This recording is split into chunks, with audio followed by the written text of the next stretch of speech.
Hey everybody, my name is Reverend Molly Baskette. I'm a progressive Christian pastor and I've just finished training to become a psychedelic chaplain. What's a psychedelic chaplain, you ask? Well, it's someone of a spiritual nature who supports other people before, during, and or after a medicine experience such as LSD or magic mushrooms, psilocybin. I've put together a presentation for clergy and congregations that hopefully gets at some of the myths and stigmas so people can really understand the science and understand how these molecules might help them or someone they love. What follows is the presentation as I offered it to my own congregation, First Church Berkeley UCC in Berkeley, California, with a really robust Q&A. I think you'll appreciate some of the questions people ask. And there's some bonus material at the end from a presentation I offered to First Congregational Church of Dundee, Illinois.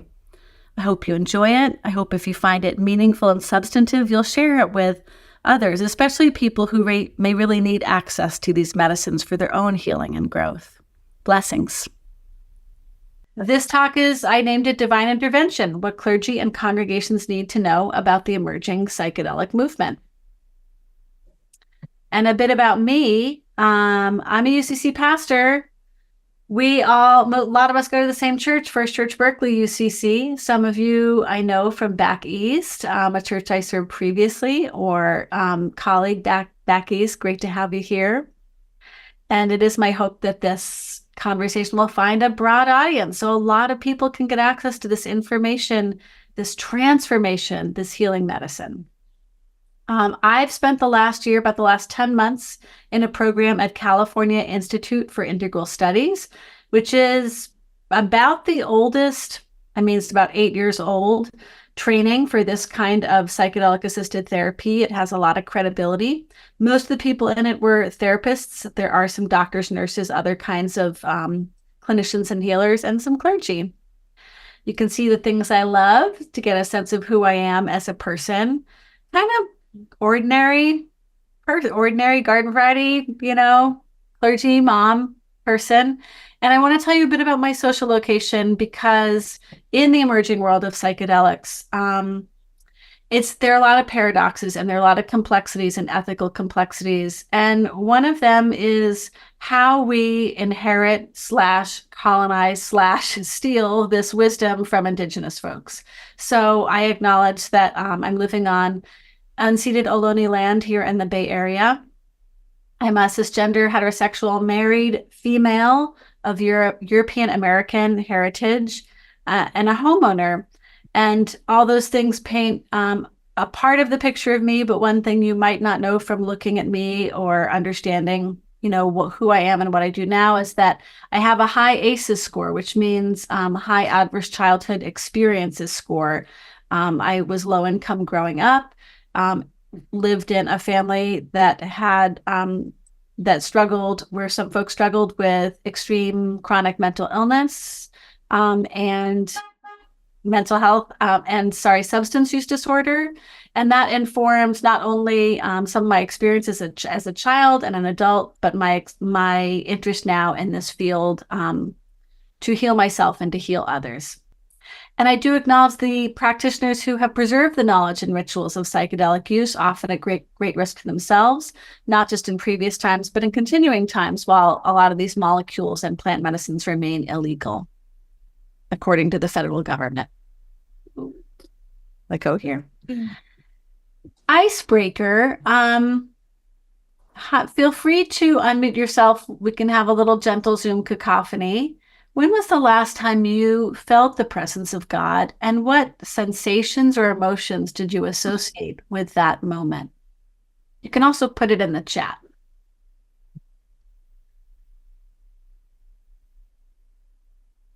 I can raise my hand if I can figure it out. You're already talking, Sarah, so just keep going and tell us something wonderful. I had an interview this afternoon with another teaching facility that might or might not want to hire me. And what was different, and I think it was different because of my experience at First Church in the last year was that I didn't want to, I didn't feel like I needed to sell myself to that organization. I said, this is what I do. And I'm comfortable in what I do. And if you like it and want it, that's grand. And if you don't like it and don't want it, that's also grand. And it was a kind of self-confidence that has taken me 80 years to develop. And I think that comes from feeling the presence of God. Yes.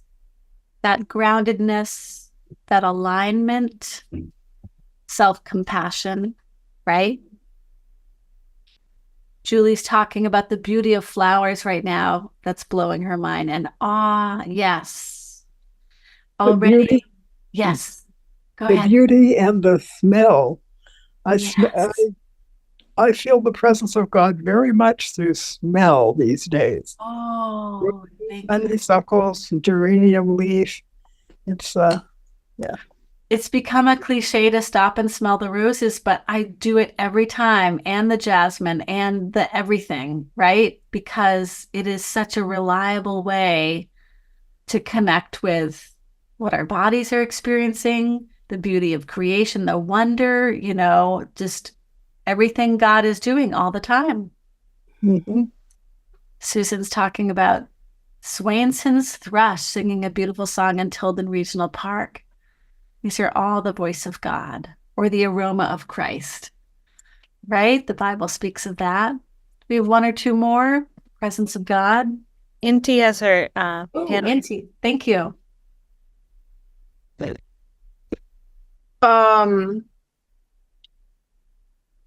Well, I remember for a number of months recently,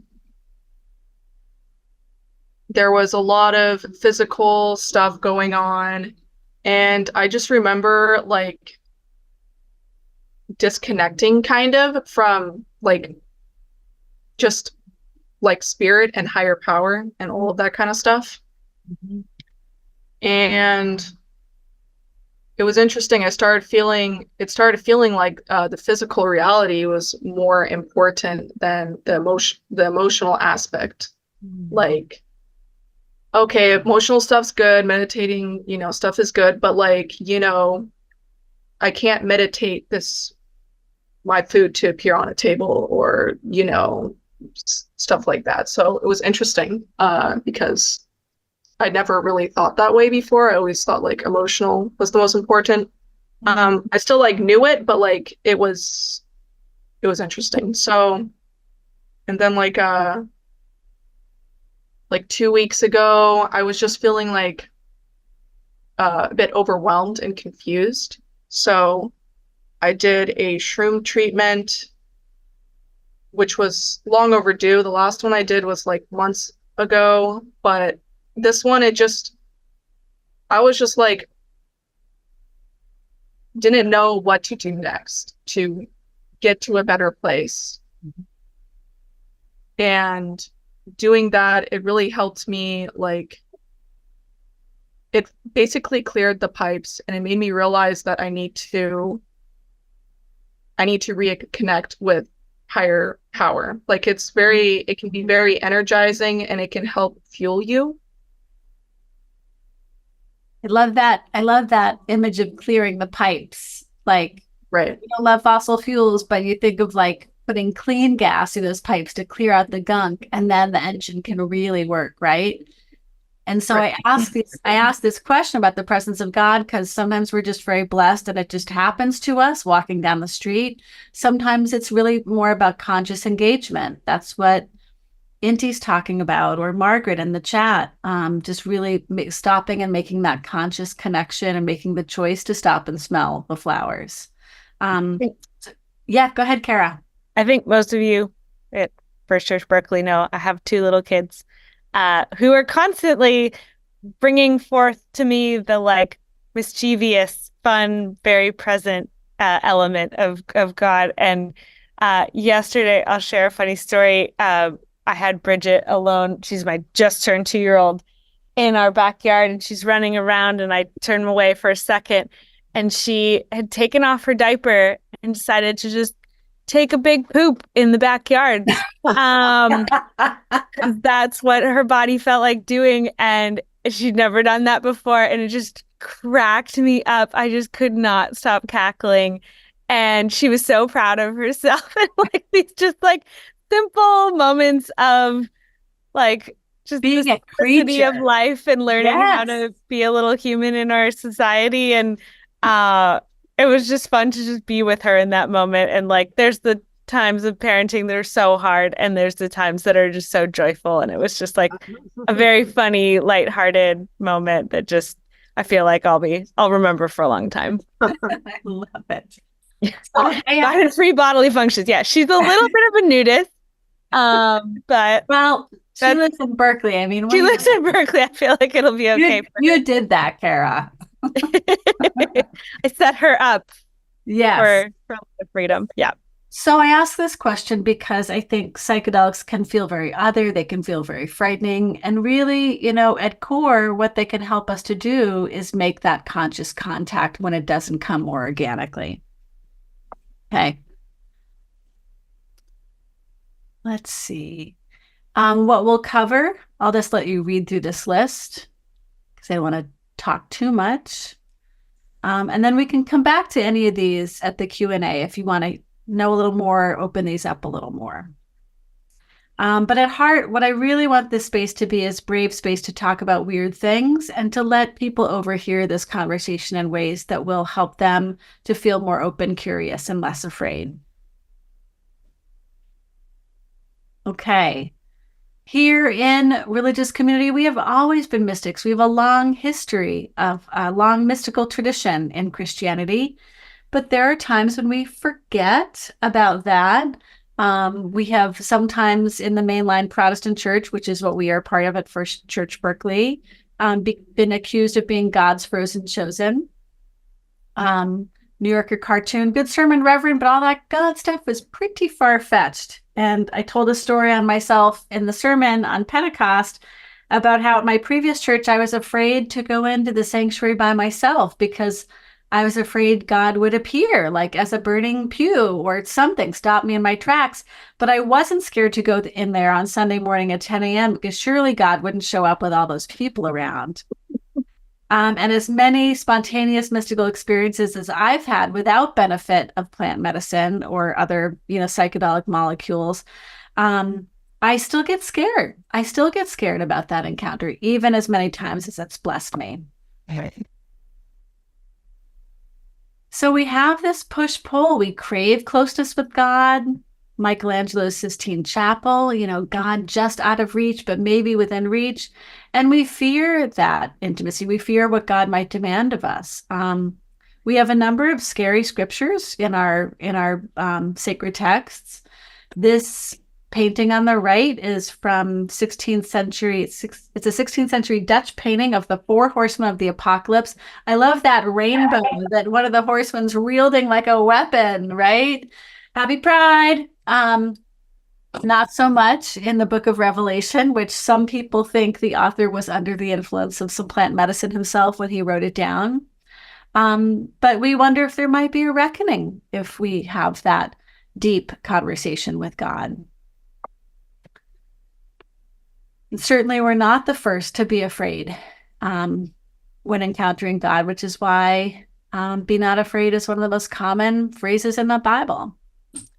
Skipping ahead, psychedelics have enjoyed a long and illustrious history, which we'll hear about in a minute, but they became widely discredited in the Western world, particularly in the US in the late 60s and 70s. We'll talk about that more in a minute. And one thing I find really curious and sweet is that it was a group of researchers who weren't necessarily religious who were trying to rehabilitate psychedelics in the late 70s and invented this fake Greek word that essentially means becoming godful. So when you hear the word entheogen, that's what they're referring to. They're using our language, they're speaking our language. Okay, a crash course in the history of psychedelics. Humans have always experimented We've eaten all kinds of things to find out if they will kill us, and if they don't kill us, what they might do. And going back to 4000 BC, we have the first cave paintings of psilocybin mushrooms in Europe and North Africa. Likewise in North and South America, here on this continent, going about the same distance back, evidence of ceremonial use of peyote. It was central to Aztecan and other groups living in what's modern day Mexico and Central America. And you start to see repression by the Catholic Church around 1500 AD, consolidation of power under celibate men, labeling medicine use, all kinds of medicine use by women and others as witchcraft. And oops, next slide. Some of you may have read The Immortality Key by Brian Murarescu, came out a few years ago. Really interesting. He is a lawyer who is psychedelically naive. He's never taken psychedelic drugs, but became obsessed with this idea of did early Christianity use psychedelics to achieve mystical consciousness? And he enlisted the help of some archaeological chemists from MIT. And he did find some evidence in chalices from Christian communion between the 1st and 4th centuries of ergot, which is what LSD has been synthesized from. It's a bread mold. So he feels like from the very beginning of our Christian tradition, particularly after being syncretized with Greek and Roman mystery cults, it has been part of our tradition from the very beginning. At least until the church hierarchy again started squelching it through the 15th, from the 15th to 19th century. Skipping ahead, speaking of the moving out of the 19th century into the 20th, you start to see a resurrection of interest, starting with William James, who self-experimented with nitrous oxide. He is considered the father of modern psychotherapy, and he also defined the mystical experience in his book, The Varieties of Religious Experience. The 4 qualities of the mystical experience are noetic. They allow us to behold deep truths. They're ineffable. They're hard to talk about. They're transient. They don't last forever. And they're passive. They happen to us. With psychedelics, we can participate more consciously. We don't have to be so passive. And then through early to mid and on 20th century, you see a bunch of white guys in Europe and the US begin to synthesize chemicals or go and find them, go and meet people and indigenous practitioners, including Maria Sabina, and a Mazatec woman in the state of Oaxaca, Mexico, and bring them more widely into Western culture. And while we're grateful to have access to these medicines for reasons you'll hear a lot more about in a minute, I think it's super important to acknowledge, particularly in this moment of the emergence, who benefits, who gets used, who gets vilified, who gets ignored. And I want to read you this line from Wikipedia about Gordon Wasson, who was a banker by trade and an amateur biologist. And when he met Maria Sabina, did not really credit her or help her. And Wikipedia says, Maria Sabina's interactions with the Western world, starting with Gordon Wasson, have been described from the indigenous perspective as a story of extraction, cultural appropriation, bioprospecting, and colonization. And as we move, as these substances become legal, as we move to medical models, we need to keep asking ourselves the question of who benefits and how.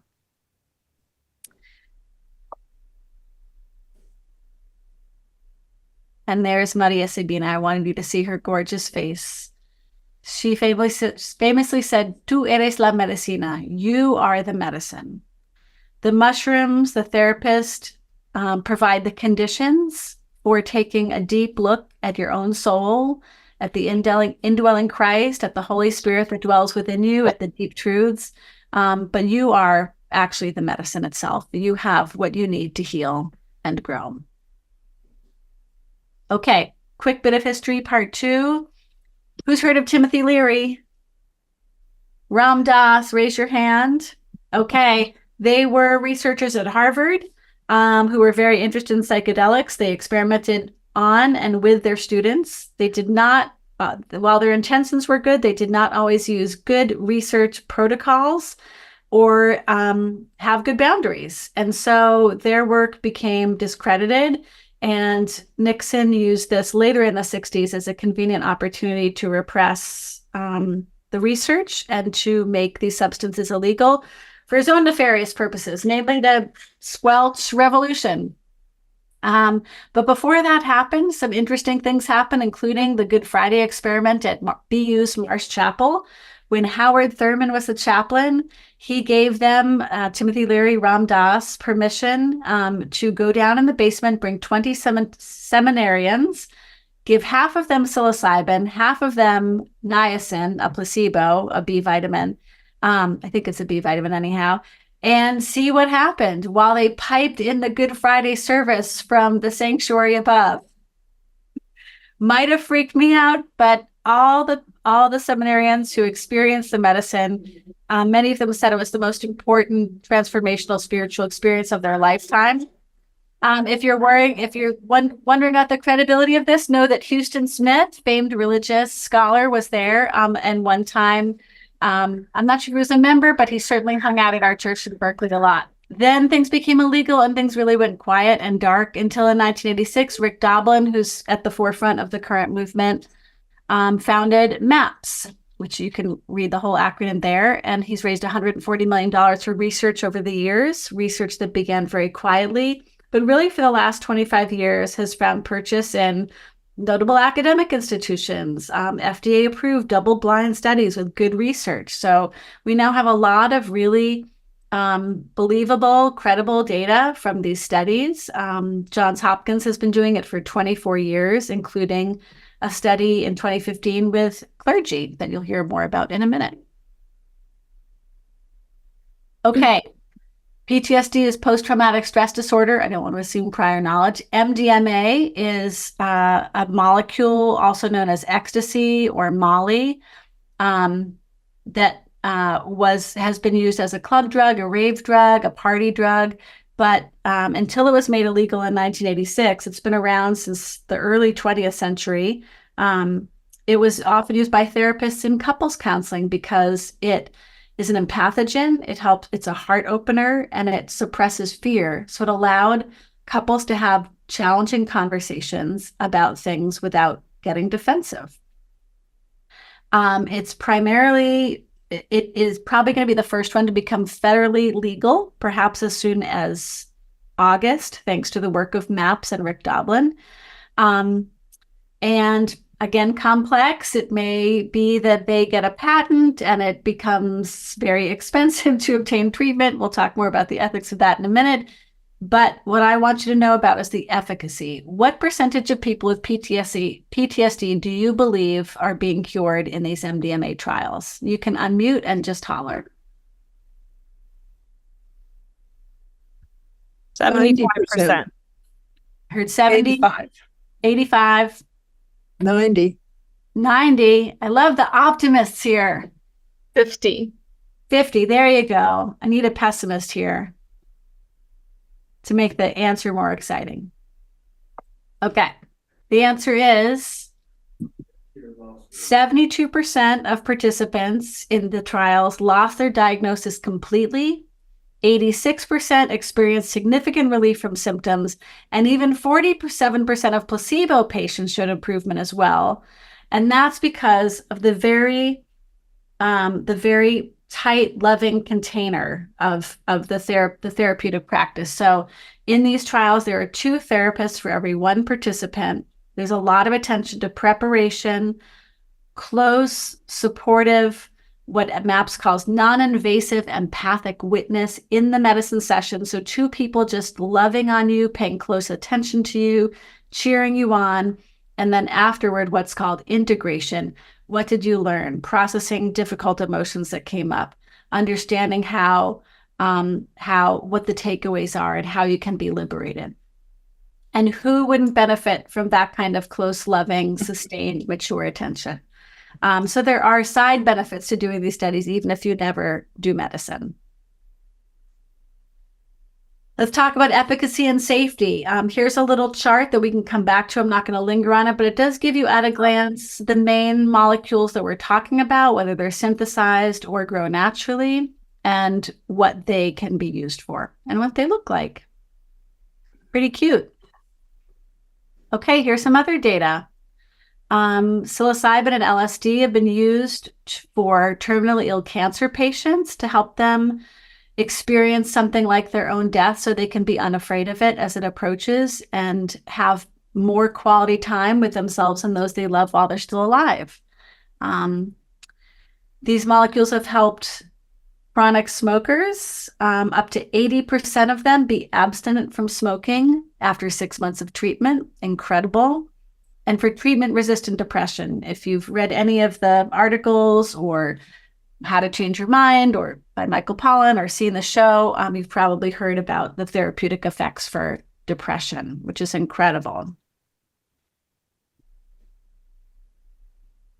There's a range of medicine for a range of issues, and while some medicines clearly correlate to some conditions better, the whole field is wide open. They're exploring lots of medicines in this field for lots of brain-based illnesses or conditions. Some of them on this wheel might be surprising. Some are more well-established: anxiety, depression, end-of-life anxiety, addiction. People worry that these molecules are addictive. Actually, most of them they all have anti-addictive properties. I'll talk in a minute about safety for some of them and addictive properties. But they're exploring them for IBS, which they think is stress-related and about the brain-gut axis. OCD, Alzheimer's, even long COVID, because long COVID is a neurological disorder. Neurodivergence I put up there because one of the students in my cohort is a therapist who works primarily with people on the spectrum. And neurodivergence is not an illness, but a feature of neurodivergence is that it can be intense social anxiety, and psychedelics can help people overcome that and connect more easily with others. And eating disorders, amazing. Eating disorders, number one killer among mental illnesses. That was a surprise to me when I learned that, greater than depression. Okay, here's the safety profile. This bar graph on the right was created by David Nutt, who was the chief drugs advisor in the government in UK. And he lost his job when he published this because he wanted to quantify the harm to others and harm to self of different substances. And he discovered that alcohol was the most harmful, which of course is not surprising if you think about alcoholism or drunk driving accidents, all kinds of things. And even, our doctors are now saying, even a little bit is too much. And you can also make the argument, of course, that it's more harmful because it's more legal and more socially acceptable. But that doesn't account for the huge delta between, say, alcohol at the top and mushrooms at the bottom. So it requires a little resetting of our brain. I mentioned that some of these do have addictive properties. Ketamine can be addictive. We saw, tragically, Matthew Perry's death a few months ago. And MDMA isn't physically addictive, but there is some thought that it can be emotionally addictive. Some of these molecules are not safe for some people. MDMA can raise your heart rate and raise your body temperature.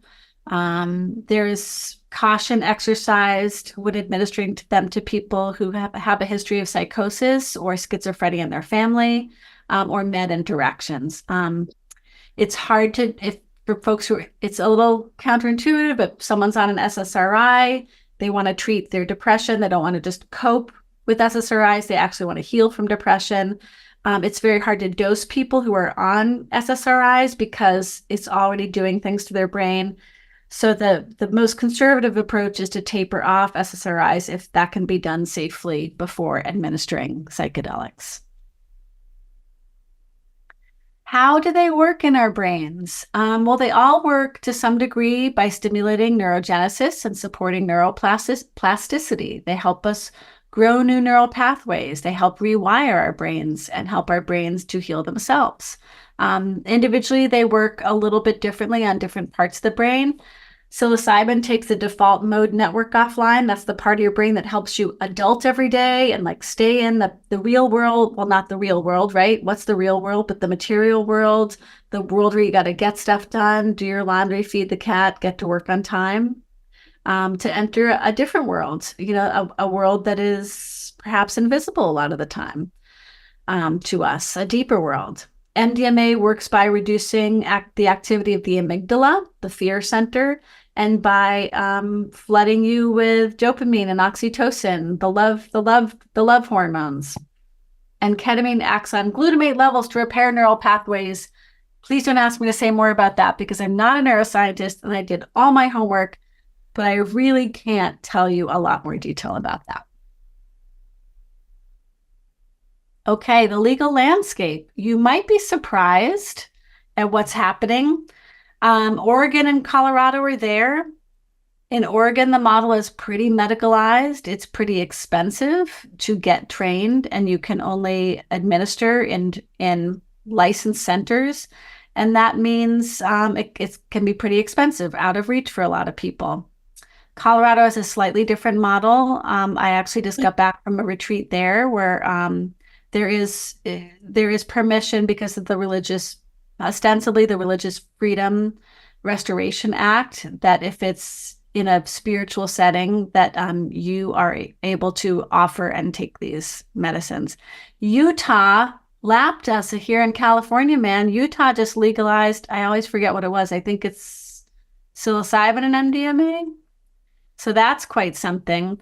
But you can see there's legislation in lots of states. And actually, I mentioned MDMA might come online as soon as August. And that's because so many military vets suffer from PTSD that this is actually one thing a lot of folks in Congress can agree on both sides of the aisle, is that we want relief for people suffering in this way.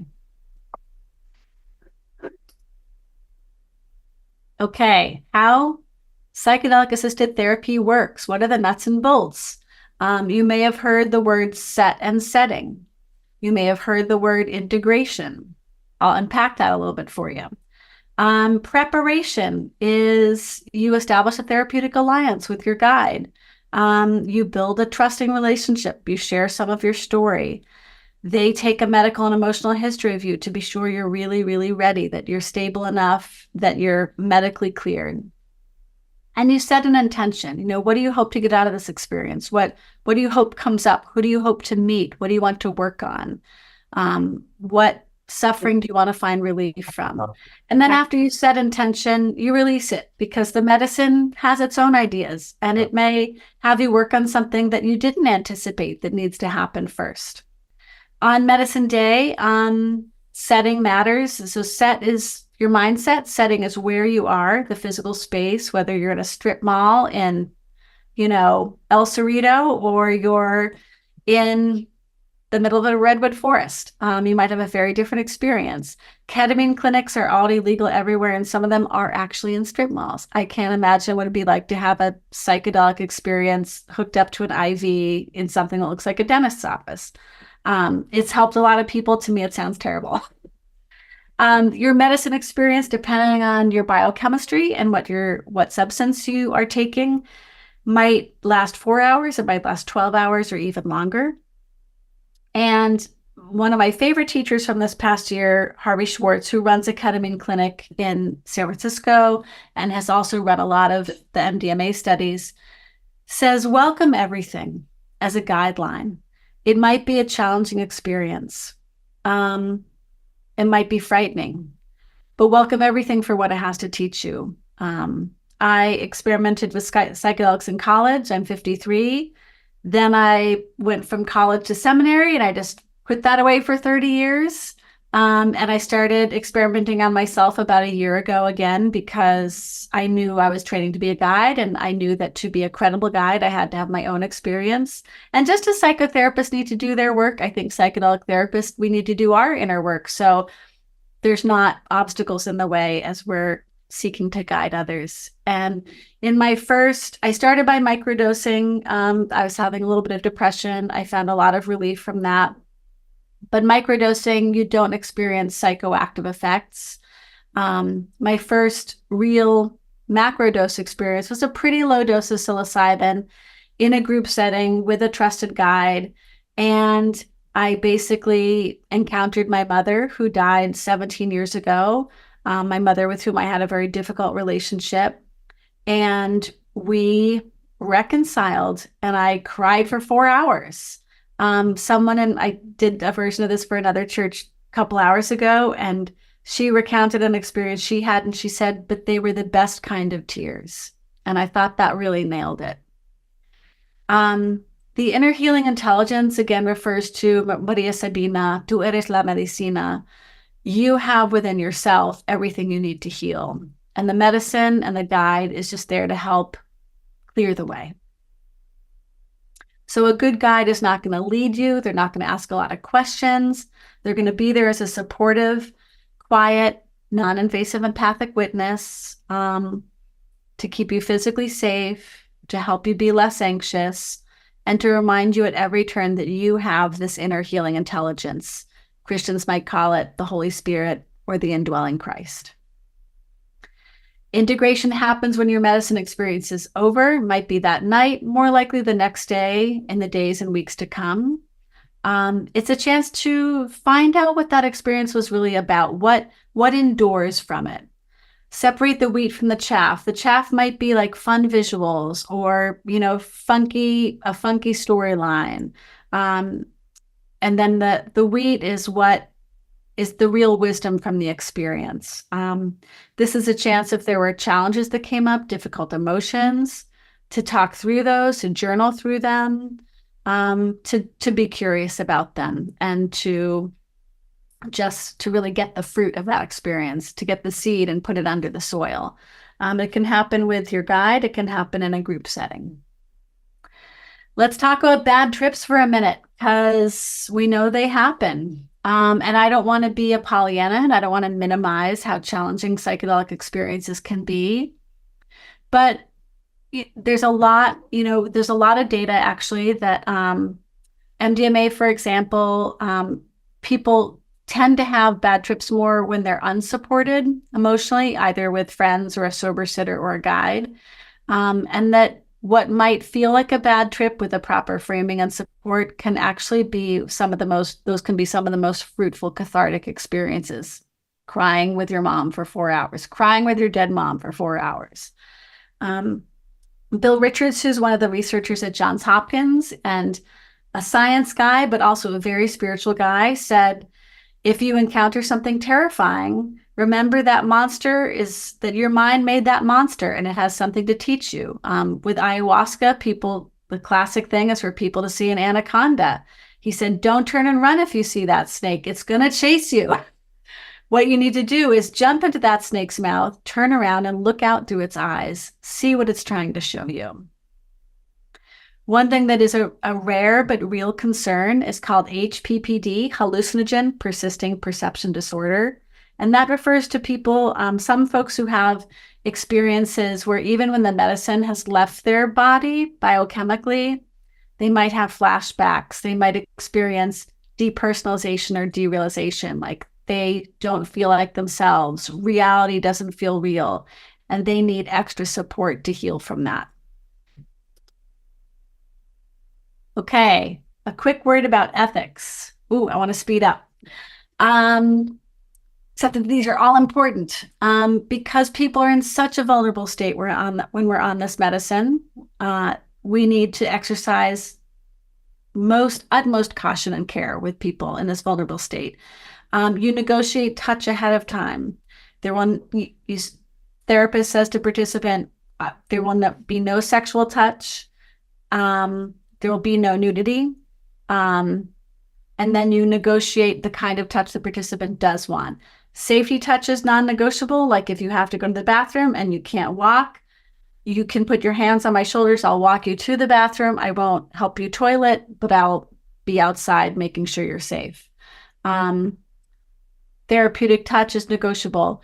If you're feeling distressed, is it okay if I offer to hold your hand, put my hands on your feet, put my hands on your shoulder or your arm? Yes, that's okay. No, that's not okay. I'd prefer to be alone or have an alternative if I'm feeling distressed. we all need peers doing this work. None of us is immune from making mistakes. We're human. And what will help is working with people who have more experience and people who can hold us accountable, just as clergy and therapists do every day. There is a history of unethical use. MK Ultra refers to a CIA program where they experimented with psychedelics on soldiers and prisoners to try to turn them into super soldiers, super abusive. There were and still are psychedelic cults where charismatic leaders will hold people in thrall, separate them from family and friends, take their money. People have died as a result of these cults. And psychedelics were used for a long time in conversion therapy to help gay people become straight people, which we all know doesn't work. Psychedelics, we hear about wonder, we hear awe, we hear about connection with nature and connection with the divine, feeling one with all human beings. Can they make us better people? When I was a little more naive, I wanted to think so. I made a joke a few years ago about what if we could just, get Donald Trump and Putin and Kim Jong-un in the same room and dose their morning coffee and, all would be peace and love after that. But of course, consent, you can't do that to people at their will. And it turns out, while some people might have these grand epiphanies on the medicine, others, particularly people with high net worth, it actually makes them more narcissistic. It's a non-specific amplifier. So if you already thought you were God and you do these drugs, you will probably, believe that even more. The one thing that actually helps make people more expansive is a sense of awe. So if you consciously cultivate a sense of awe and stay with that in the medicine experience, it can help you behave more empathically after the experience. Again, cultural appropriation, it's appropriation if it's done without respect, permission, or benefit sharing. And as in the culture at large, racism, sexism, homophobia, and transphobia are everywhere in the field, which is why white practitioners, straight practitioners, cis practitioners need to be very well trained in trauma-informed care and understand our own cultural biases and have a lot of humility. And we also need therapists, facilitators who have these identities so that people who need their help, who share that identity, can have that support from someone who understands their experience. Okay, now we're at the God stuff. Finally, all right.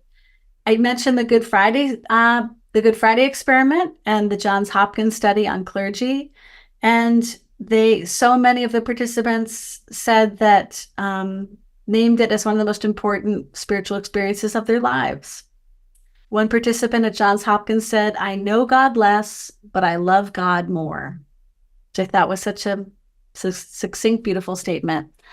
Another participant, Hunt Priest, is an Episcopal priest. After his experience at Johns Hopkins, founded a Christian psychedelic society called Ligare that you might want to join. They have cool webinars and interviews and articles. They don't run retreats. They don't do anything illegal. They're there to inform, destigmatize, and connect. And what else did I want to say? Oh, I love this bit. You might think allowing a bunch of burned out clergy into a psychedelic study at Johns Hopkins, like they'd all end up hippies living in the woods, but actually it helped renew their faith and renew their sense of call.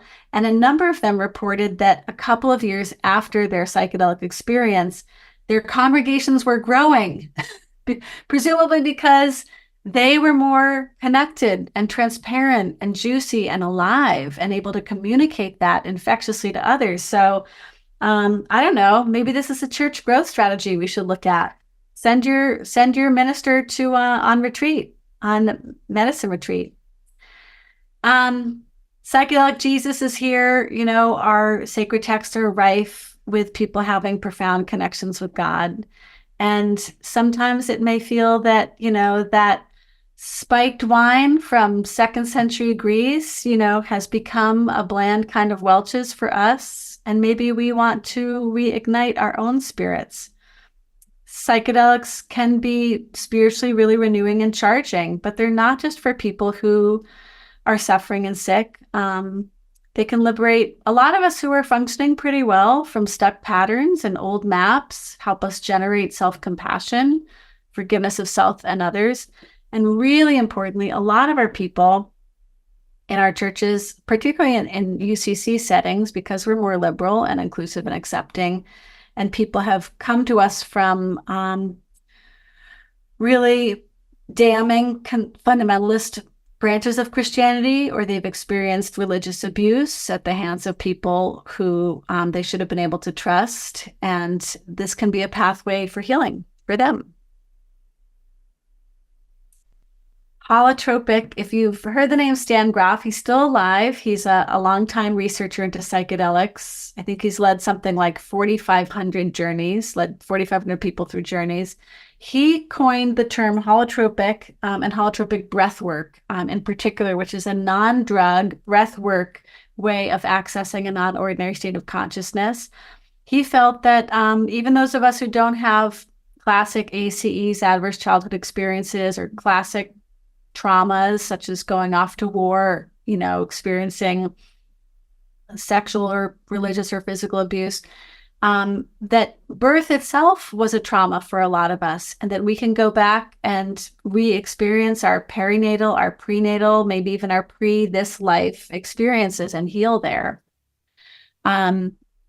Sometimes people say, well, isn't this a shortcut? Shouldn't you do the real work? Shouldn't you stay in therapy? Shouldn't you go to church? And I say to that, it is work. It's just accelerated work. It's profound work. It's work that happens fast. And I'd also say we all know people, or we might be the person who has been doing the work for a very long time and taking their meds for a very long time and doing everything right. And at best, we're coping, but we're still wounded. And why would you deny someone who's suffering that kind of healing and restoration? So it's not a shortcut. It's a deep cut.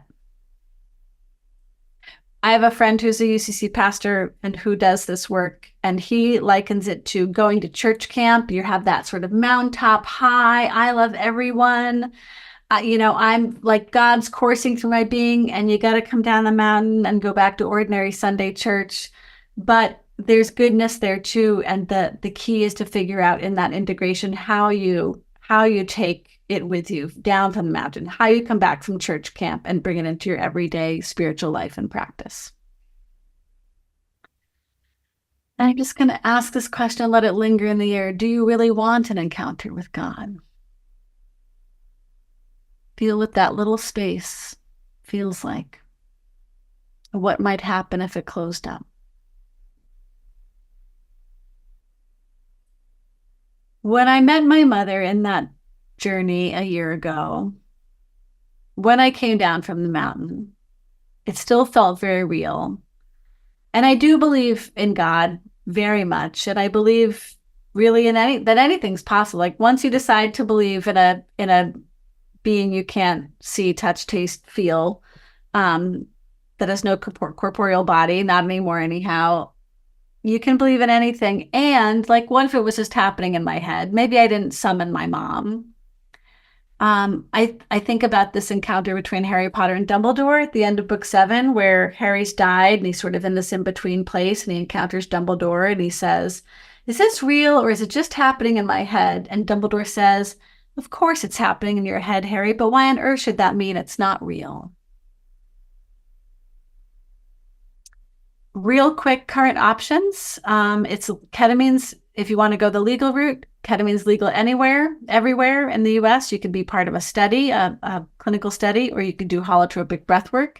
I plan on bringing a breathwork workshop to our church as soon as might be sooner actually. I'm working on it with a really wonderful provider, so stay tuned for that if you are near Berkeley. You can travel to where it is legal or look for an underground practitioner. And it's important to really consider what medicine is right for you, to look at research studies, to interview trained facilitators. Hey, Eleanor. And make sure you find someone who you really trust and who seems right for you. In conclusion, psychedelics are here to stay. Pastors need to understand them. Congregations need to be safe spaces where we can talk about them and not shame or judge people for having these experiences or having curiosity about them. And individuals, if you're curious, do your own research. Be wise as serpents and innocent as doves. Like, come with a sense of joyful naivete, but also understand that this is a big step. When I first preached about this after reading Michael Pollan's book 5 years ago, the text I preached from was, do not be conformed to the pattern of this world, but be transformed by the renewing of your mind, from Romans 12:2. So it's right there in our Bible. And again, I'll quote my favorite teacher, Harvey Schwartz, welcome everything. So now we have some time, 7:55. I've given us till 8:15 Pacific time to talk about what's on your minds. Answer any questions. There are no dumb questions. Please ask a question, even if you're shy, because other people might really benefit from hearing it spoken out loud and the conversation that ensues. I'm going to stop the share, but before I do that, does anyone want to go back to a slide? And then I'll stop the share so we can all see each other's faces. You can unmute. Can we go back to the slide that had the circle with everything listed? I think that was like the third slide. Thank you. Oh, there Yeah, it is. that one. Sorry, one sec. Yeah, you want to screenshot it? It's from visualcapitalist.com. Awesome. Yeah. Thank you. You're welcome.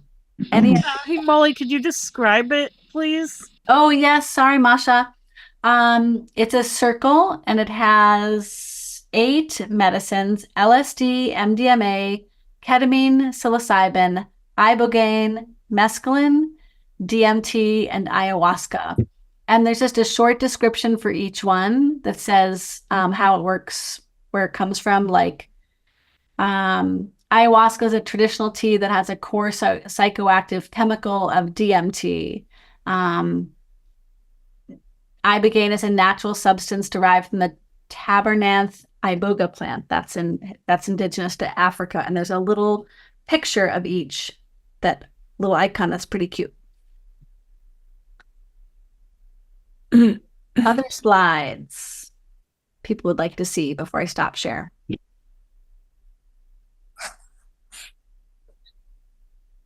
Okay, cool. I can always go back in if we need to reference something. Hey, there you all are. 30 participants. How very exciting. So now's your chance to, why don't we, since there's 30 of us, raise hand.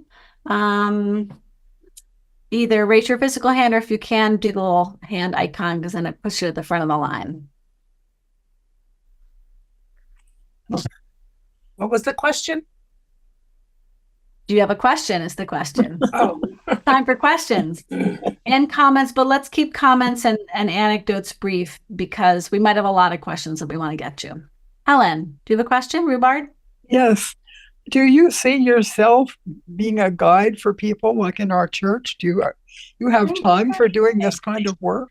Thank you for asking. The answer is I don't know yet. I have my certificate, but in California, it's not legal yet. It is decriminalized in Berkeley, Oakland, San Francisco, I think San Francisco.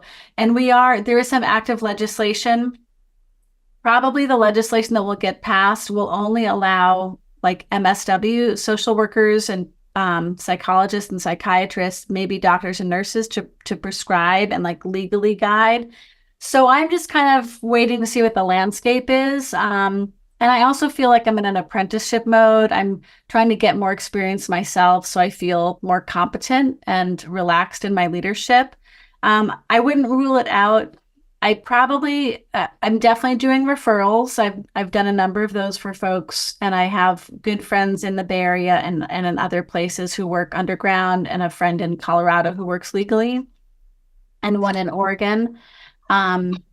I'm here for integration work. So if you've had a medicine journey and you want more folks to talk about it with, I would love to go for a walk or take you to tea or just sit down and hear what that was like for you and help you open up that experience, deal with anything that was scary. We'll be bringing a holotropic breathwork workshop to church. And I wouldn't rule out that I will work someday with the medicine directly, but it'll more likely be in small group settings. So I made a joke. I did the live presentation at church and I was like, when it's legal and when I'm authorized and when I've gotten the deacon's permission and a congregational vote, maybe we'll have a little psychedelic retreat from our church. So that's my KG answer. Thank you. You're welcome. Other questions? Inti. I have a question. Inti, Can then you hear me? Milton. Yes, Inti's going to go first, Milton, and then you. Okay. Sure. What is your opinion on age? What is That's the age? a great question. Like younger versus Right, specific. Yeah. Yeah. Or I mean, there's also somebody I know who's worried about doing it because yeah. she's older too, but it's more about younger, Yeah. obviously. That's a great question. I think so. Here's the thing.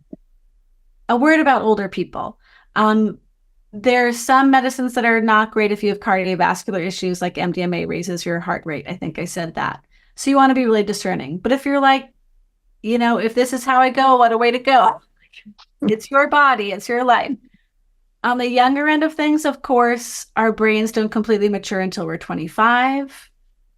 So I have some caution there. And in indigenous cultures, there are some indigenous cultures where kids are raised with it and the kids get a little bit while the adults are doing. It's like in Europe how, kids get a little wine and there's no indication that it harms them in any way. One of my instructors this year, actually one of my other favorite instructors who then lost his medical license for unethical behavior. You can Google him, Ben Sessa, but he's brilliant nonetheless, has worked with children and teenagers as a psychologist for a long time or a psychiatrist. And he said, you wouldn't give a 10-year-old, you wouldn't withhold chemo from a 10-year-old leukemia. He said, I've lost so many teenagers to depression, to suicide. Yeah. If this can save their life, or if you can get an 18-year-old or a 20-year-old, and instead of like making them go to mediocre therapists for 60 years and stay on SSRIs, but liberate them, like truly liberate and heal them to live the life that they're meant to live, I would say that God made, like to live into the fullness of their gifts. Why would you withhold that from them? So I think, he says in 10 years, it'll be a no-brainer. We'll be like, yeah, of course, this is first-line treatment for eating disorders. Why would you say, I'm sorry, you got to wait till you're 25 or 18 or 21 if you're dying of anorexia at 14? Milton. Good answer. Yeah. So Molly, do people usually get all the benefit that they want from this out of just a single one-off session, or That's another really good question. do people want or need more than one? It varies widely. Some people are disappointed with the results. They don't experience much of anything. Some people get everything they need from one session. Some people try different medicines in different settings with different guides or supports. I think it's really unique to the person. I'll say this though, I'm bound by confidentiality not to say anything specific, but I just did a group journey in Colorado, and some people didn't experience the medicine to the degree that they want to, but because of the framing, because the integration and the group support was so good, and because they were so willing to understand differently, they were really happy with their experience. It's like, I got what I needed, just not the way I expected to. So like the mindset can take you pretty far, and your willingness to do the work after as well. Kathleen. I'm curious to hear, if you have your pastor hat on, how you would talk someone through whether this might be right for them. What kinds of considerations would you give them? When would you say just go ahead and try it? When would you say now might not be the right time? Or how would you talk someone through that or walk with them through that? That's an excellent question. I haven't developed my own, obviously, because I'm not ready to start doing this work, but friends have intake forms, and it's like medical history, psychosocial, emotional history, medical contraindications. I have a good friend who asks everyone who wants to work with her first, on a scale of 0 to 10, how are you? Sort of generally speaking. And if they say less than 5, she's like, I'm sorry, you're not ready, even if you're suffering, because this could be further destabilizing. And it feels ethically bound not to make things worse for them. Which is probably a hard thing to say to someone who's really suffering, like, sorry, can't help you. What else? Again, it's such an individual decision. I'm gonna show my cards here and say, even though I've been interested in this field for about 5 years, 6 years, there were a number of reasons I wasn't ready. And a lot of it had to do with I felt like I couldn't look under the hood. I had too much to do. And when I started was the week after the Capitol campaign gala. When I knew that the Capitol campaign was okay, it was, it was success and it was on rails. And, so I could go lose my mind for, a couple of weeks here. And I didn't. It was a really lovely experience, but I really didn't know what would happen. So I'd say if you have people depending on you, if you really can't afford to have a lot of major changes, maybe be patient until it feels like the right time. Do that discernment. And I'll also say, even if you go in with eyes wide open and you come out the other side and you decide you want to leave your marriage, quit your job, move to, Anchorage. Kalamazoo. What's Kalamazoo? Kalamazoo. Your guides should help keep you from too much impulsivity. It's not that you shouldn't make those changes, but not the day after. Consider the wreckage of your own life and the harm to others. Kathy Keller. Are follow-ups always happening? Do you always have at least one follow-up, if not more? If you work so people do these substances all the time alone, with a sober sitter, a friend who's there to, take them to the hospital if they, I don't know, God forbid something terrible happens, which it probably won't, but, just there for insurance. Working with a psychedelic-assisted therapist, yes, you should always have integration. And I think ideally you have it with more than one person. You have a group, you have, your spiritual director, you have your pastor, you have your bestie, you have someone who has a lot of experience with journeys, because you're gonna see a different facet with whoever you're with. They're all going to help you kind of open up this geode a little bit. Thanks. Sure. Becky, right. Hi. Hi. Hi there. Will you have an opportunity to work with people, like an internship kind of thing where you can get experience? Or Yeah, I hope to. I haven't decided. I just spent a lot of money on this course. And church did help a little. Thank you, church. But it can run into the tens of thousands. So right now I'm probably more looking at supporting friends who've been doing this work for a while, being, a second or third person in the room when they're doing group work rather than a formal. But I may, I love these folks I worked with in Boulder, and they do a kind of apprenticeship. when you do a group, is everyone sitting in a chair, or how do groups work? When you're in a medicine session, and the medicine's in you, you're on it depends on the folks, but you're on a mat, you're able to lie down, and people are really encouraged to go inward, in some settings, really in the FDA double-blind studies, they want you to wear an eye mask. They want it super, what's it called? Consistent, so that they know everyone's having the same experience. They can see what the results are. But in more organic spiritual settings, it really depends on the guide and the practitioner. But in my 2 group settings, I've had like a little fold out mattress or cushions, but I could move around if I wanted to. I could go outside if I wanted to. You part of the agreement is you can't leave. Like you can't go for a walk around the block. Okay. Yeah. You can't wander around. You can't run away. Some people experience a lot of anxiety, or like their visuals, like they're seeing something that they want to run away from.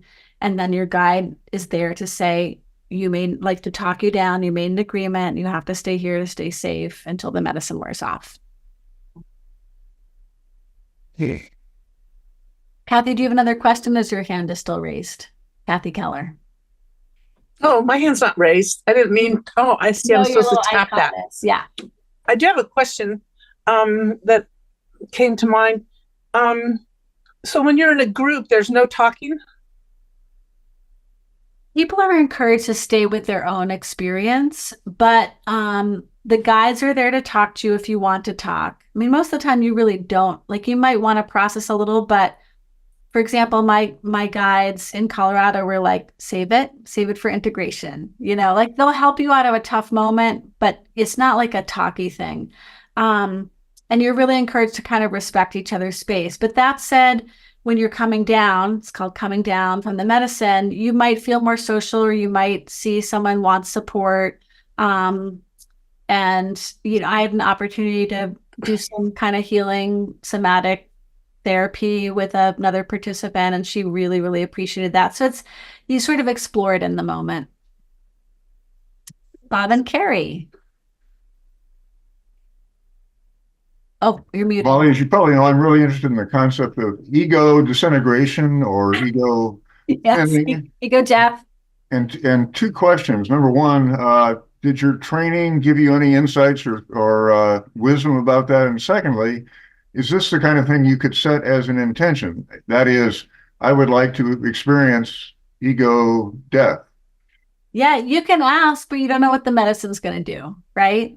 And you might have some internal resistance to letting go.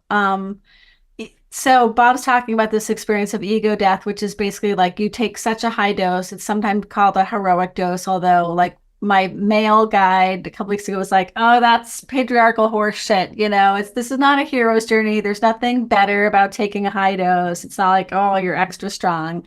But some people want to, or even if they don't want to, experience essentially like a dissolution of self, depersonalization, like while they're on the medicine, like they cease to exist.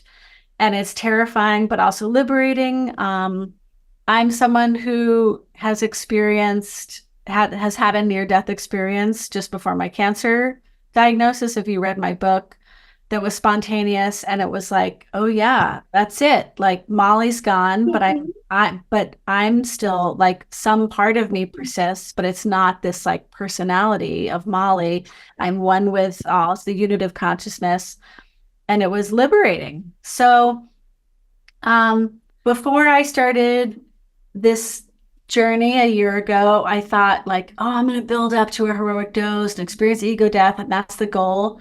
And a few experiences in now, I really don't think that's the goal, at least not for me. Every single journey is a little different. Every single journey, the work is different. It's all beautiful. And I always set intentions, and sometimes they're met, but most often God's like, no, we're going to do this other thing. And it's absolutely grand.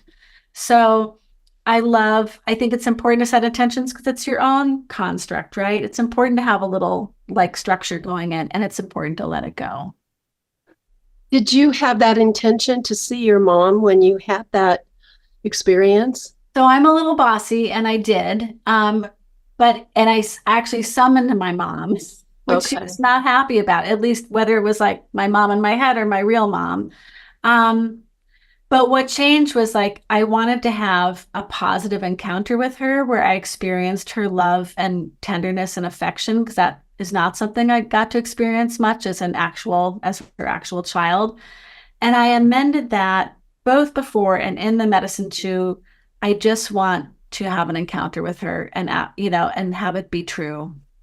And that's really what it was. But because of the way my brain and heart were working, I could love her exactly as she was in a way that I couldn't when she was here and human, and I just wanted her to be a good mom, whatever that is. I was able to release her because I understood her pain.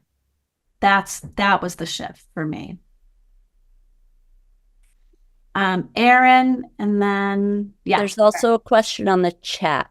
Yes, from Sarah. Oh, Sally. Oh, Sally, rather. Hi, Sally. Okay, let me take Sally's first because she's been there a minute.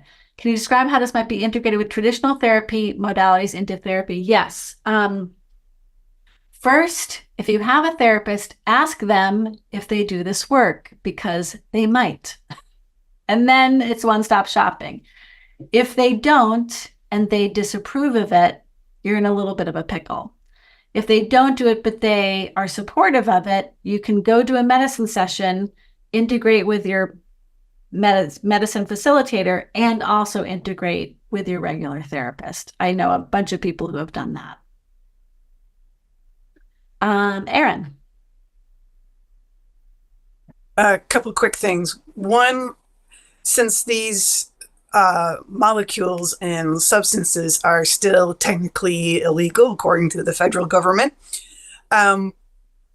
when you obtain them, however you do that, how can you be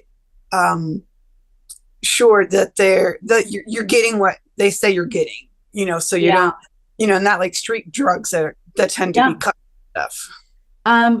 The underground practitioners who I know test. They either get it from a lab who tests, or you can get testing strips, like you can get fentanyl testing strips off of Amazon. But like a lot of stuff is cut with things, and there's different ways to test them. And again, I think this goes to the discernment. Interview people, ask them a lot of questions. You're considering putting your very vulnerable brain and body in their hands, and you deserve clear answers. And if you get the willies, walk away. There are lots of folks actually doing, especially where we are doing this work in the underground. And my own personal experience with hallucinogens, particularly LSD, that lasts a really long time. So, are you still in session for like 10, 12 hours? Yeah. One of my biggest anxieties, like in my training, and still a little bit, is like, how can I sit still for that long? I am not, like, if you know me, I'm not a person who can sit still. This sounded suspicious to me at first, but now I get it. A lot of not the clinicians, like psychotherapy, like psychologists, therapists, but more people on the spiritual side will take a little bit of the medicine, like a sub-psychedelic dose, and it just helps you vibe, co-regulate, and be still and be present to the person for a long period of time, or the group. Okay, thank you. You're welcome. Other questions? So it's 8:17. My feelings would not be hurt if people want to go, but there's been a lot of engagement. So I'm going to say we can stay for 5 more minutes if people want to keep talking. Does anyone have any questions, comments? Kathleen, and then Kathy Keller again. I'm not sure how to frame this, but do you think it's problematic if it gets used in mass more for self-actualization than for healing? That's an excellent question. So one of the phrases from my training that keeps coming back to me is from Alan Watts, who's like meditation guru and philosopher, who said, when you get the message, hang up the phone. Like, was it who Milton asked if are you one and done? And some people are, and some people do this a lot. And sometimes I think oh, this is helping them. This is great. And they're not hurting anyone. And other times I'm like, are they just doing drugs in the woods? I don't really know, I think I'm a really pragmatic person. I'm like a pragmatic mystic. And it's like, if you're spending a lot of money that, and not meeting your other obligations, if it's harming your primary relationships, like kids, spouse, parent, whatever, Like if you're an adult, who cares if your parents are mad about it? But like, look at those things, see what fruit this is bearing in your life, and be super honest. And if you have people who love you, who have concerns, listen to them, honestly engage that. And the other thing about that is, like, I don't think you have to be a high net worth individual for this stuff to make you narcissistic. And one of my big takeaways from my group session a couple weeks ago was part of the work of integration is what you carry back to your community. It's really not just about you and your healing and your transformation. It's about the fruit that it bears in all the concentric rings of your life. One of them said, this medicine shouldn't make you an asshole. Like, if you're an asshole to begin with, maybe it makes you less of an asshole. If you weren't an asshole to begin with, and like you can only talk about yourself, or you're navel gazing, maybe just reflect on that. Kathy had another question, Kathy Keller, and then Marilyn Hunt. Oh, go ahead. I have to rethink mine. Thanks, Marilyn. Hi. So informational. Thank you. I wanted to respond to Sally's question just to add something about modalities and integrating modalities. Being a therapist myself and an internal family systems therapist. There you go. Many wonderful modalities to integrate, but IFS is incredible in that in the preparation. You can be listening for parts that have concerns and fears. Parts can actually block the medicine from working if you don't address them. I don't know if you saw that in any of your group work.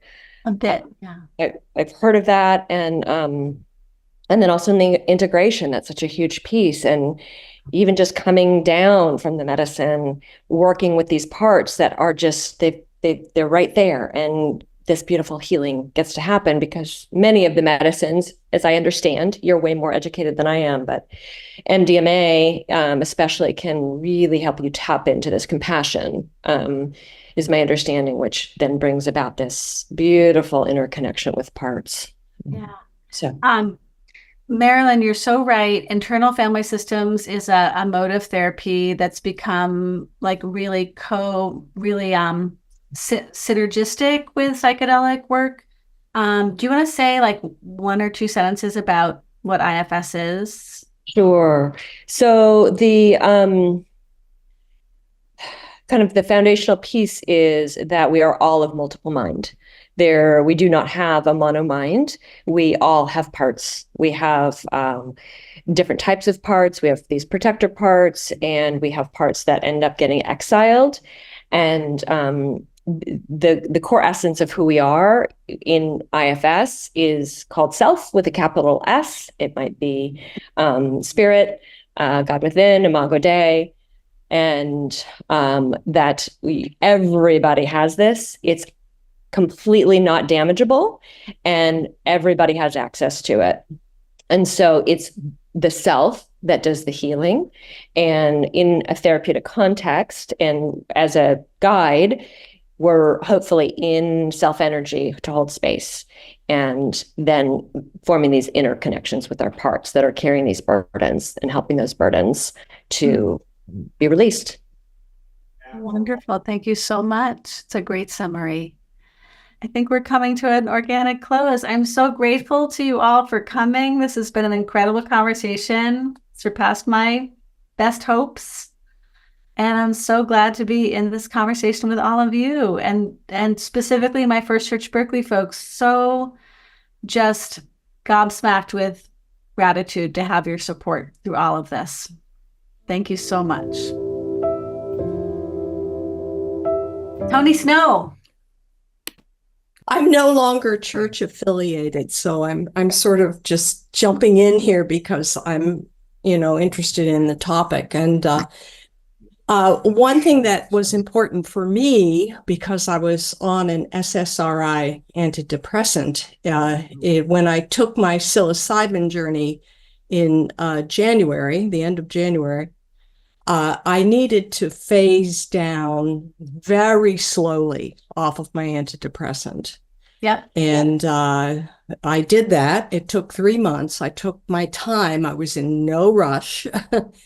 And it is now almost June, and I have not needed my antidepressant again. It was not even a goal. It wasn't, it just, I knew I had it.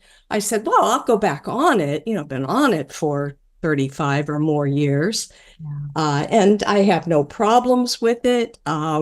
Though what I'm finding being off of it, which is just sort of a bonus. I cried for 4 hours also, Molly, in the best kind of crying. It's just been a bonus that now I have tears again. I can read something moving and water comes into my eyes. And sometimes if I'm talking, I tear up and I say, I'll have to talk later about that. And it's all good emotion. And there was a little bit of other emotion that I suddenly had to deal with, which is important to know. If you've been muted, and I don't mean to sound negative because that antidepressant saved my life. Yes. But if you've been muted and then all of a sudden you're not, you're going to feel a lot of things. And I was quick to anger. And I had to watch myself. I could feel that, I just might start popping off and it wouldn't be good. So I did that by journaling. I just tracked, got triggered today about this, and that seemed to be something of the first month, like February, and I haven't been troubled by that. So anyway, that was my experience. I'm out here on the East Coast. I'm in Cambridge, where psilocybin is decriminalized, along with Somerville and Northampton in Massachusetts. Decriminalized, not legal. Yeah. So. And that often means, legal to possess, legal, certain amounts, sometimes legal to gift, and it's deprioritized. So even if, someone outs you, the police are instructed not to take action. Yeah. And they're not going to arrest a little old lady from Cambridge. Tony, thank you for that really beautiful and important testimony. Particularly, I don't want to say negative, but like owning, acknowledging the anger too, which is probably a part of your process. And that, doing your own integration through journaling, just bringing some gentle awareness to that, noticing like kind of symptom management, like pain scale, anger scale, just so you can bring some awareness to it and understand it. So it has less power over you. And master it. Yes. Yeah, yes. Absolutely. Other folks, questions, comments? Aaron. I want to see RD and Mona. I wanted to know if you, I'm not trying to call you out, but I thought you might have been sharing a moment earlier. So I want to give you a chance to respond and unmute if you'd like.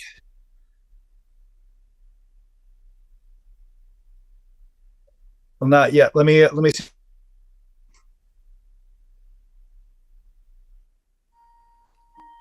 Okay.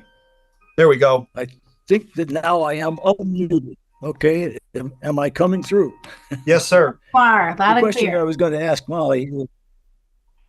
The question I was going to ask Molly is: has there been any positive or negative or even unofficial reaction to these practices on the part of traditional psychotherapists? That's an interesting question, one I haven't heard before. Like you're like maybe traditional psychotherapists thinking you're charlatans or you're cheaters or something like that. You're not doing the real work. That's not really my world, so I don't know, but I will say that about 80% of the people in my training, and there were 400 people in my training between San Francisco, Boston, and online, about 80% were therapists, either LICSWs, MSWs, psychologists, psychiatrists. I did not hear them report anything like that. I think it is still seen as a little bit cutting edge, but very quickly is coming into the mainstream. Okay, thank you. wouldn't it be great if I don't want to put any of them out of a job, but I do want to deploy our mental health professionals more, efficaciously, particularly because it's so hard to find a good therapist these days because the mental health crisis we're in, especially since the pandemic, is so intense. Traditional medicine, especially here in the USA, has been very slow to accept almost any new idea. Generally, they're totally I do think unacceptable. Yeah. Very, very gradual. This is my sort of layman's take as a clergy person, not a mental health clinician. I think the world of psychotherapy has changed. I mean, it really just emerged with William James 125 years ago through Freud and Jung and all kinds of, there's so many fields and schools and arguments that I think they're used to things changing. I think physical medicine has always had, doctors, surgeons, PCPs have had a more conflicted relationship with mental health. They don't necessarily see it as part of health. They can make denigrating comments about it. And I think that does, and yeah, I think they're slower to sign on to new movements. So I suspect there's more resistance in like the general medicine world. Right. Thank you. Thank you. Drew, do you want to jump in next? Yeah, sure. Happy to. Molly, nice to meet you. Thank you for a very thorough presentation. I joined a little late, but I did read the book, and I'm very, I'm just really intrigued by this. Just so you know, I'm fascinated by medicine for spiritual medicine, which is what I consider. I like the use of that language, and particularly when you look at neural pathways, and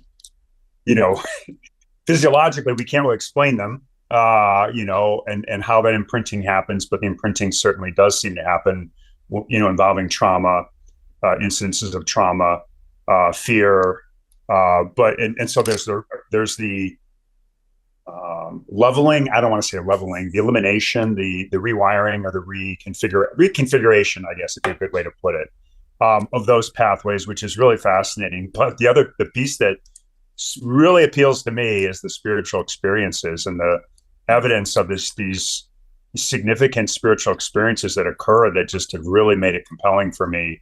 That's something I want to experience, access to that in some way. That's the piece that and it's really interesting because there seems to be such a body of consensus around this is a really good thing, and the risks are, for the most part, minimal with the right facilitation and practitioner.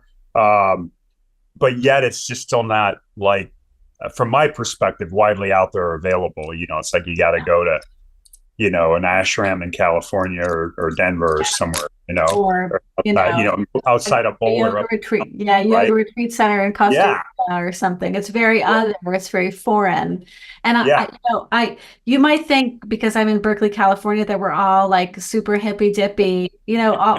My church was founded to support the faculty, staff, and students of UC Berkeley. So we're like very intellectual. I wouldn't say we're frozen chosen, but like we have even though a lot of our folks moved here in the counterculture movement, they're like upstanding citizens now, 50 years later. And there's some trepidation about this, but I joked, I did this live for them last week, and I joked, like, what if this becomes legal and someday we have like a psychedelic retreat of our own? Don't worry, I get the deacon's approval. I do a congregational vote first, but can you imagine? Like, I know what happens on our all church retreat. It's beautiful without the aid of substances. And can you imagine a retreat where we got to go 10 levels deeper with each other and come home with this shared unitive experience, shared experience of the divine, like witness each other's healing and affirm each other's healing and transformation in real time. It's gorgeous. That's huge. It's powerful. Thank you. Can I add to that from the theological, spiritual perspective? Many of the questions that I've heard, not here, but elsewhere, and have thought myself, seem to hover around this idea that what if I can affect an experience psychologically that is the stuff of God, wonder, awe, unity, peace. Does that mean in some way God is not real, in the sense that it's like what pushing a button to get God, pushing a button to get God, or taking a tab to get God. Well, on some level, but I mean, just how profoundly for many of us that would shift our theology if the medicine is in us, if that truth, that unity, that experience is in us, if it can be affected. Now, I agree with everything you said. And I think actually the Harry Potter quote at the end was quite apt. This idea that, yes, it was in your mind. Why does that mean it's not real? Do you mean God was somewhere else other than there the whole time? But I think that this would profoundly subvert how we speak of God and experience God within most churches. And I wonder if that theological fear is one of the sources of resistance. And I just we will meet God. Like maybe we don't want to meet God. I think that's a real thing. Someone started to speak. Me. I hear what Aaron's saying, and he knows everything about theology, and I know nothing. But I think so. But gosh, didn't we learn in Sunday school that God's in all of us? Like, what's the big fear? I mean, it's everywhere. I mean, when I said about the horses, when I pet my horses like velvet, his nose is like velvet. I still look into their deep brown eyes and I feel God. I know I do. So what's the fear? God's everywhere. Amen. For the record, I agree. I'm just trying to put a finger on where some of the reluctance I think has come from, and why it would feel so profoundly threatening to church folks in particular. I preached a Pentecost sermon last week, and actually, don't tell my congregation, but Laura's here. Laura's from my congregation. It's a sermon I preached at First Church Somerville, my previous church, like 16 years ago, and I stumbled across a reread. I was like, I want to preach this again. It's darn good. And I almost never say that about my words. But I told the story of how I was scared to be in my sanctuary alone because I was scared God would show up as a burning pew. But I wasn't scared on Sunday morning. I forget the phrase I used. It was something like, because God's really unlikely to show up on a Sunday morning at 10 a.m. Like guaranteed not going to be there then with all those people there. But even in me, and I've had spontaneous mystical experiences, not engendered by molecules and plant medicine. And they are scary. They're really scary when God stops you short on the way from here to there and tells you things you don't necessarily want to hear, things that turn out to be beautiful and transformative in other ways, truths that were really hard to handle at the time. And that's happened to me half a dozen times in my life. I wrote about some of them in my book. And still, it's like, I haven't gotten the message. Every time I do plant medicine, I'm scared. There's kind of a, oh shit moment, like after I put it in my mouth and I'm like, what's going to happen? And then every single time, it's beautiful and important and liberating. And God's there. And God's there in all of it. Like the God I've known all along, and God in new disguises.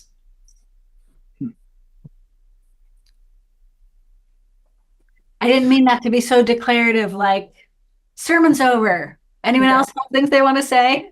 I just have a logistic question. Sure. You mentioned about, Tony mentioned about having to be off antidepressants.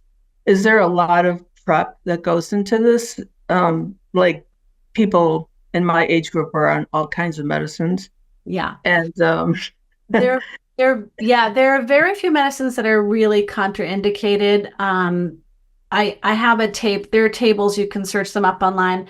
The tricky thing about SSRIs is if when you're on them, because they're already doing all kinds of things to your neurochemistry, it makes it hard to get the right dose. Generally speaking, when you're on SSRIs, you might need a higher dose of MDMA or psilocybin or LSD to have the same psychoactive effects or healing effects. But then you don't want to take too much, or, it's just, you kind of want to clear out the brain. So you're really dealing with your brain as it is. It's not that it's dangerous. It's just harder to dose. No, that's cool. It is a little terrifying though. I've tried to get off of them and there's a lot of side effects. Yeah. It's difficult. Yeah, there are people. It puts them too much at risk. Like if it makes you suicidal, if it really destabilizes your mood, that you want to consider it. And there are some facilitators who will work with you even if you're on SSRIs. They're a little less cautious. Tony. I just wanted to say I was on 20 milligrams of Prozac, and I decreased 5 milligrams for a month. And then I decreased another 5 milligrams for a month, and so on and so forth. I did it more slowly than the doctors would tell us. Some doctors would say, take your dose every other day and then take it every 2 days. And you should be okay in 2 or 3 weeks. And I knew that was going to be too fast. So I think slow, just, I'm an N of 1. Slower is better. I think it's really important to listen to your body, to listen, you don't want to be ruled by fear, but sometimes your fear is an important indicator of something you need to pay attention to. So yeah, really trust yourself. Yes, Polly. This is just an anecdote that it is surprising to me that it came up in your conversation. The stories about the history of the use of plant medicine in early Christianity. I'm just back from a couple weeks in the south of France, and one of the old churches that I visited had an old Madonna, which used to be apparently black and is now gold, seated with the baby Jesus, her arm around with one arm, and in the other hand, she's holding a mushroom. Yes, I know about that Madonna. Oh my God. Right there. We all just went picture. What is this? It's been there all along. It's like that, and this goes for God too, hiding in plain sight. Have you ever seen that video of people playing basketball and a gorilla walks across? Oh, yeah. And nobody noticed what you don't expect to see. You don't see what is like unordinary. Right.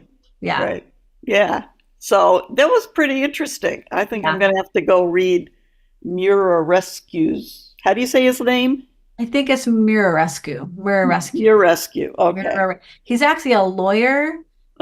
He just is like intensely interested in the subject. There's podcasts with him on. He's a really interesting, sweet guy. Oh, well, thanks for the reference. That's going to be fun. Yeah, good. Well, I think we're almost at time. If there's any last burning question or comment, we can entertain it, and then I'll let you find folks go off to your evening. Maybe just a quick one, because I don't know that it was mentioned specifically. We talked about healing from a lot of different states or a lot of different emotional conditions. Do you know anything about its work with the grieving process in particular?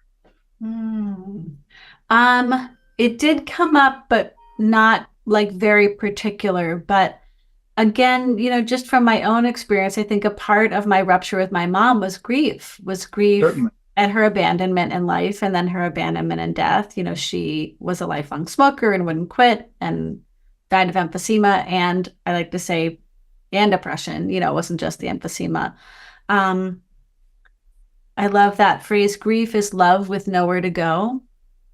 What if in a plant medicine experience, your love had somewhere to go again? See, I knew you'd just set you up for another short sermon to end up. Well, thank you, everybody. It's been a joy to be with you. Thanks for taking your time tonight. Thanks, Aaron, for letting me experiment on your people. And see you out there in the UCC universe. Thank you, Molly. Thank you, Molly. Thanks. You bet. Have a good evening.